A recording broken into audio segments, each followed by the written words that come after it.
শুইতে দিলে দিতে হয়, না দিলে ক্ষতি হয়। মশার কয়েল, হ্যাঁ, এটা পারতে হবে। Mosquito coil. হ্যাঁ, আবার কয়েল, একটু ভাবো, মানে শুইতে গেলে এটা দিতে হবে, না দিলে আমাদের অনেক বড় ক্ষতি হবে। বালিশ, হ্যাঁ, পিলো। কেন বালিশ ছাড়াও কিন্তু অনেকে ঘুমায়, এটা না দিলে হামরে কিছু হবে না। তাহলে আর কি ওই যে কয়েল যেটাকে বলে। আর কয়েল তো অনেকেই দেয় না, হামরি ক্ষতি তো হয় না। আর এটা সবার দিতে হবে, মানে শুইতে গেলে দিতে হয়, না দিলে ক্ষতি হয়। বেড, নিচেও ঘুমায় অনেকে। তাহলে কি হতে পারে? ক্লু দেন, ক্লু। এটা সেফটি, আমাদের অনেক বড় একটা সেফটি। Safety shoes.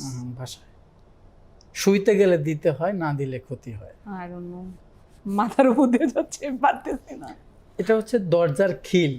আমরা দরজা বললেও হয়, কারণ door দরজা আর যদি কি। না দিই, ডোর যদি আমরা না লাগাই শোয়ার সময়, চোর এসে সব নিয়ে যাবে। চোরে সব কিছু নিয়ে যাবে।